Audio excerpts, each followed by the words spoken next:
Olá, estamos no ar com mais um Enzima Live Show, nosso programa bissemanal aqui no canal da Pluri, onde a gente recebe profissionais da indústria do esporte, do entretenimento, para conversar conosco sobre inovação, tecnologia, mundo digital, startups, esportes eletrônicos, enfim, esses assuntos que a gente tanto ama.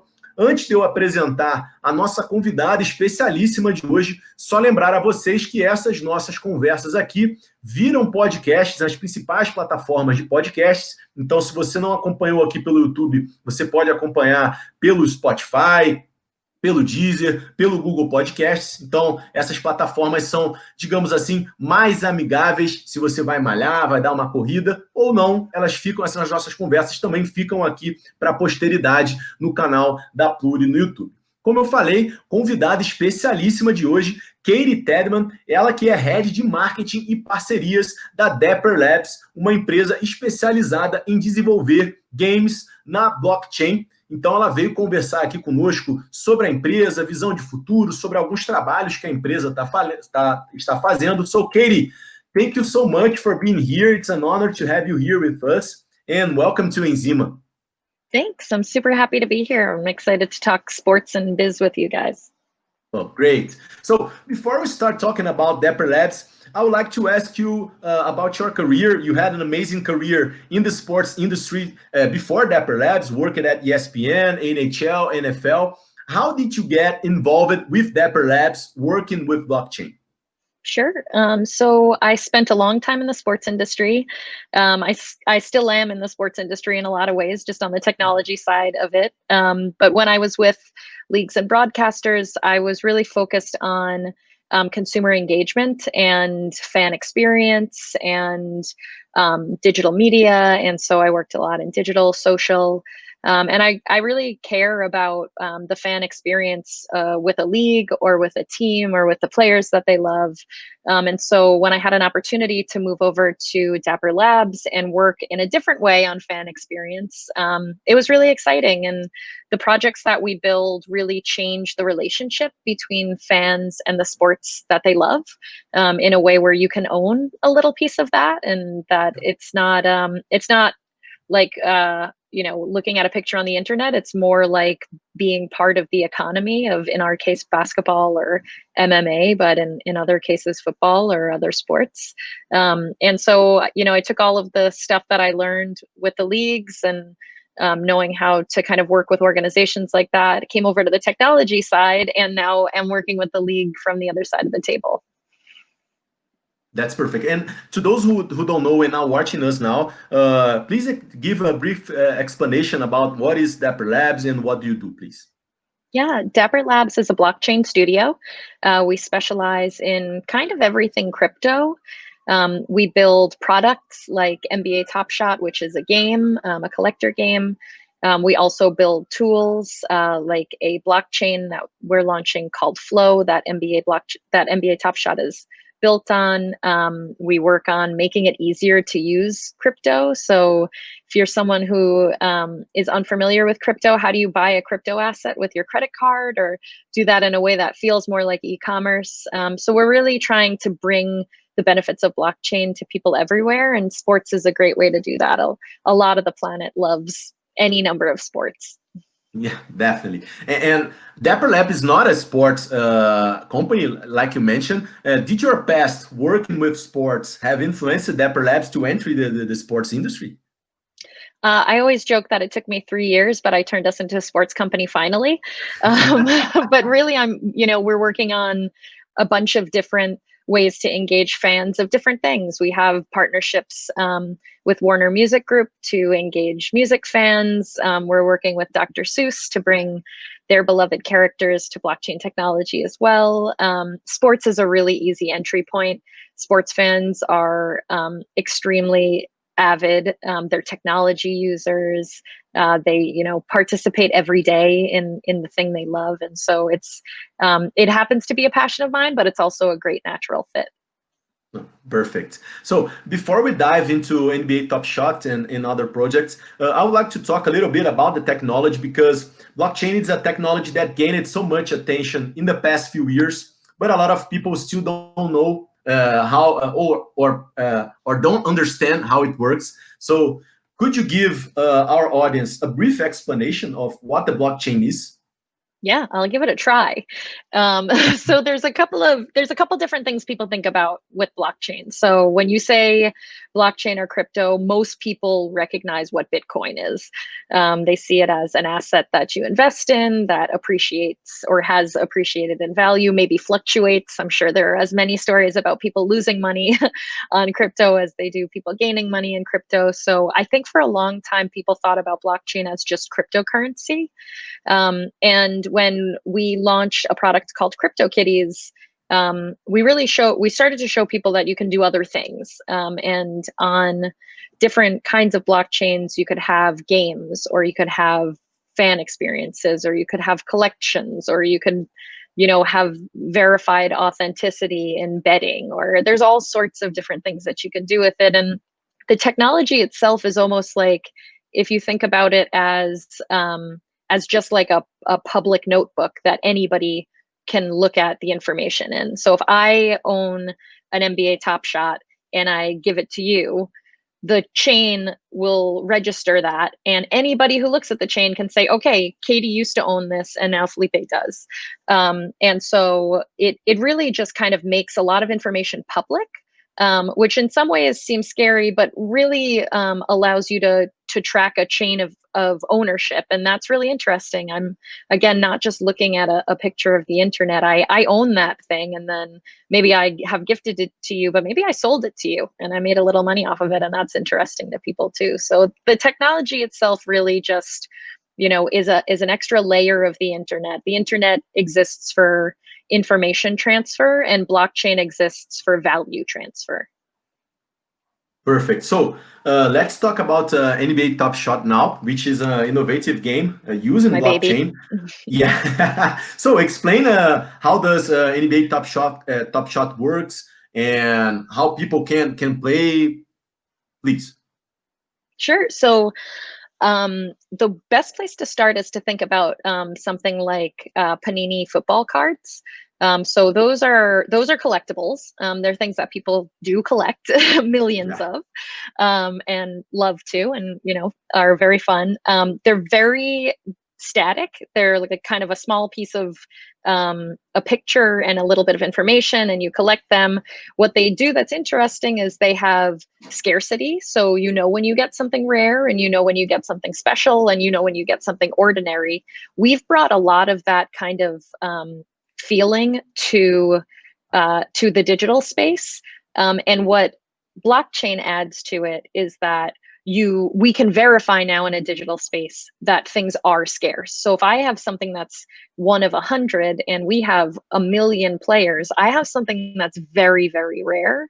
And then what bringing that into a digital space does that's fun is you can make it more robust. So instead of just a kind of small image, we have great photos from the game. We have video, short and longer form video that you really own a moment in time. So instead of me owning, a LeBron card, I own a snapshot in time where he had a massive dunk and then he like went crazy, and the video is great and it's got great art associated with it. And now I'm making a collection of things that I care about. The game components come in when you start to make the right collections and unlock rewards. So there are some things in the game that you can't buy. You need to kind of work your way into. And then another thing that being digital does is you can take those assets and bring them somewhere else. So we're also building a mobile game in which you bring your collection into it, and then you can battle your friends and you can battle opponents, and you can create, the strongest team you possibly can, and then level up your skills. And it's something that's really fun, and it all is very authentic to what basketball fans love, because we're basketball fans and we're building something that we really like. And we've been in beta for a few weeks and we've gotten a really good response to it. We've done almost $2 million in revenue in US dollars. What it's proving is that there is something interesting and fun about collecting in kind of a digital area, and that blockchain makes it better. And you mentioned that you launched a beta version. When do you plan to go fully live? Is it something that is only available in the US, or for example, me in Brazil, can I join it too? How does that work? Yeah, in Brazil, you definitely can join. And actually, I'll send you a referral code if you want to send Oh, any of your viewers here. They can great. skip the line to get early access. Okay. So the kind of website version of it is live, is in beta, in closed beta now. We'll be opening up into a little more of an open beta in the next few weeks, and then after that, we'll start rolling out the mobile app into beta testing with our users. So we're always, prioritizing the people who have been with us the longest and people who care the most about it, and helping them invite their friends and get more people involved. I personally play the game, and it's very, very fun. Every time I go in to do some work in the product, I end up buying packs because opening packs is very fun. Yeah. And one of the best parts about it is that it's on a new blockchain that we've built called Flow. Flow allows for much faster transactions than previous blockchains have allowed for. So it allows us to move almost at a pace of what gamers would expect rather than what blockchain people expect. And also, one of the things that has kind of been a problem in the blockchain industry is fees around when you buy things. Do you have to pay extra in fees and some of those areas? And we've just eliminated a lot of those issues to make it feel just like going to an e-commerce site, and it's been really smooth. That's perfect. So you mentioned Panini. So it's kind of the same experience, at least in the beginning. So you buy a pack of moments, and that you don't know which moments are, and that's the idea, right? And then you can trade those moments inside the platform. You can play games. That's the whole idea, right? Yeah, and in the marketplace, you can also buy and sell. So I could buy something from you, you could buy something from Okay. me. And what it does is it creates a lot of value for users. Yeah. We'll see people open something amazing out of a pack and sell it for thousands of dollars already. And it means that we can create an environment where basketball fans really benefit from playing. It's fun to play because when you open that pack and you get a number one Luka Doncic, it's super exciting. But also because I then can decide what I want to do with that. I may keep it. I may be somebody who's been trying to find that for so long, and I miraculously opened a pack that had it. But I may say, you know what, this is really valuable, and I'd rather, reinvest and open other packs, and I'm going to sell it to somebody else. Perfect. And do the performance of players in the games influence the value of the moments already sold, like a kind of a fantasy game, or not? No, so we've taken a different approach than fantasy, where the data is a snapshot in time. So the data is important because it's what happened in the game that moment happened in, but it doesn't, a future game doesn't impact it. So you may have a a moment that is a dunk that's a lot stronger than another moment because that team won, because the opponent Okay. was much harder, because they were, lower seeded at the time, and then they won the game. And so we have all of this data around it, but instead of tying it to the on-court action, it really is just a snapshot. And that's worked well for us, especially during the pandemic, when previously there weren't games being Yeah. played, because we weren't reliant on the games being played. There is an incredible library of moments in basketball history that we can continue to tap into. So it also takes some of the seasonality out of the product, which, in my experience, having been with the leagues, there's usually a down season, and we'll see what it's like if there's not a down season for these kind of products. But the market inside the game is a free market, so I can buy and sell for whatever price I want, right? Whatever anybody will pay for it. Yep. Perfect. That's perfect. So, and are those moments singular? Is the moment that I own only mine, or do you have different tiers for each moment? So some of them have different tiers. Some of them are only in one tier. Some of them are bigger print runs, so it's very much like the Panini card example, where you may have something that there's one of 1,000 of, you may have something that there's one of 10,000 of. We're not quite in that high of a number, but there's kind of a range, and we have some of the earliest moments that there are only one of 49 or one of 50 of, and those are extremely scarce.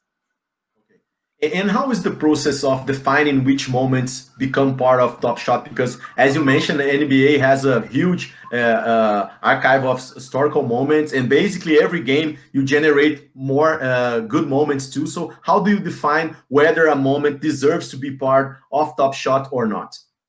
I think this is going to be a debate not just for us, but for fans as we continue to release moments. Why this one? Why not that one? But it's a few different things. So we obviously want to have some of the greatest moments that happen in the game.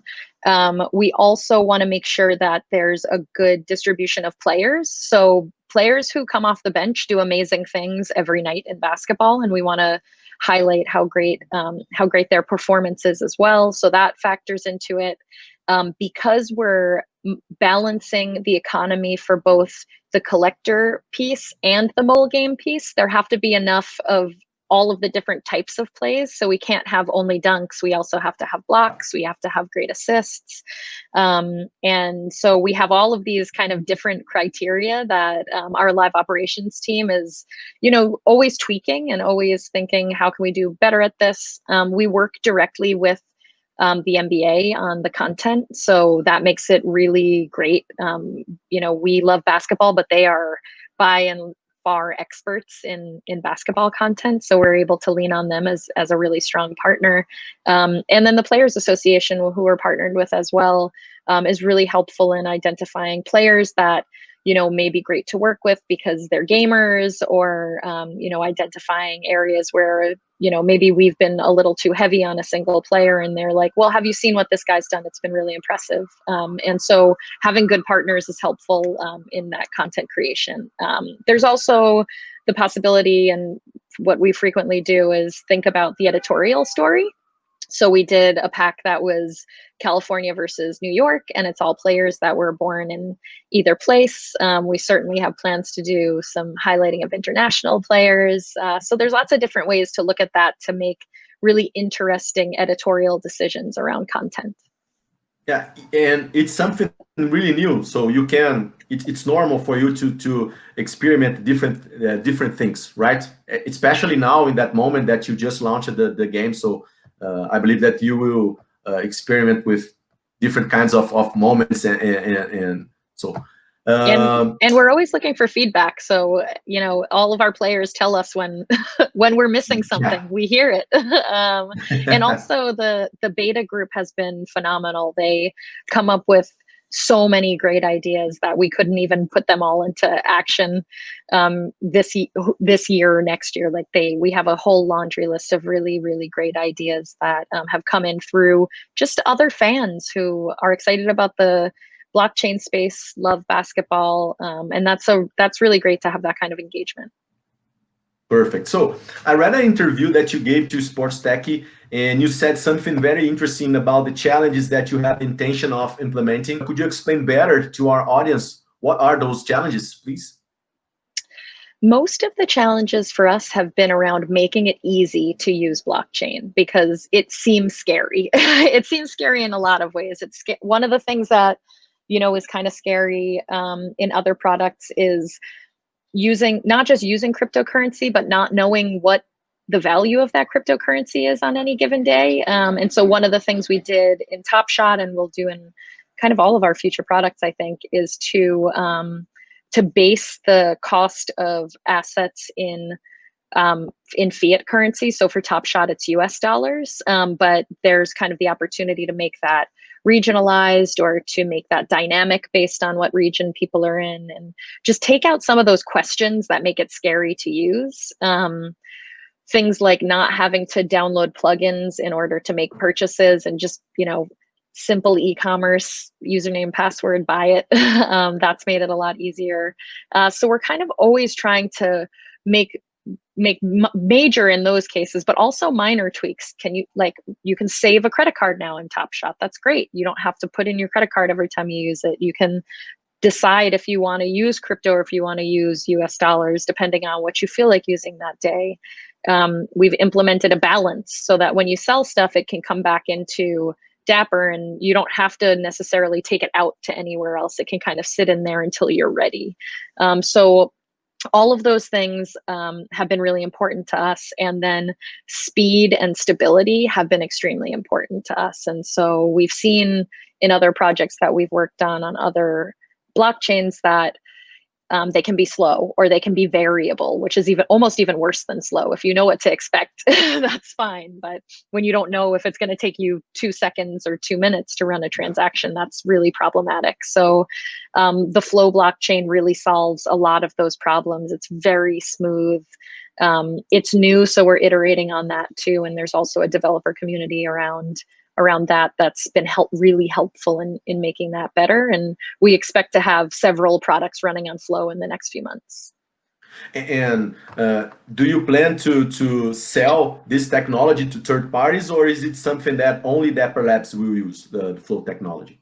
So Flow will be open sourced. Right Okay. now is in an environment where we're giving people, we still are closed off to access, and we're giving people access as they come to us and ask for it. And we have many partners who are already building on mainnet and who are giving us feedback on the product. Ultimately, anybody will be able to come in and use it, and that's really what's exciting about blockchain. In the same way that, no individual owns the internet. No individual owns that platform. And so if you wanted to come in and build something else that's sports related and that you think is fun and people like it, then you can do that. Perfect, perfect. So what is your vision for NBA Top Shot in the future?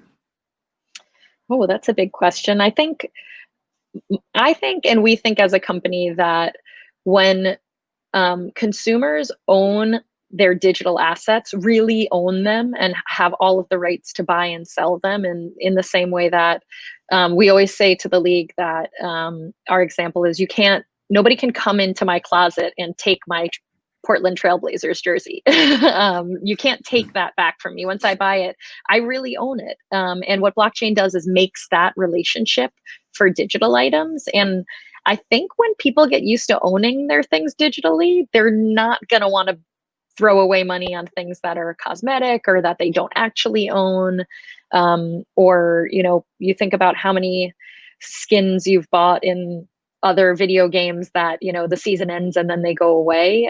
This concept of things you own not going away is going to really change the way consumers look at spending money on the internet. Perfect. So you have other sports related projects that you are working. I believe that you have something with the UFC, right? Yep. So we're working on another project with UFC. It's not going to be a carbon copy of Top Shot. It'll be something that feels really good for MMA fans. And we're lucky to also have a handful of very diehard MMA fans on staff. Yeah. So that always makes the project better when the people working on it love the subject matter. And so we're working closely with them too, which is great. And then we're also, talking to other leagues in Latin America and Europe, across the world. There's a lot of interest in this technology because it's new, it makes sense. And for me, I love that it provides value to fans. It's not just a company trying to, squeeze money out of their fan base. It's something that a fan really benefits from. And that makes it feel good, not to us, but also to other partners. And can you tell us a little bit about the UFC project? When it's going to be launched? How will that work or not? Is it something that is? What we usually do is we try not to say too much until we actually have it built, so that we're not promising things that aren't done. But I can say that it'll be very different from Top Shot. It's being developed right now, so it's in progress. And so I can't give a solid timeline on it, but it won't be. It's not a long way away. Perfect. That's great. So you mentioned Latin America. Do you have clients here? Are you speaking with someone in Latin America, Brazil? Is it a region that you are looking now, or do you have other priorities?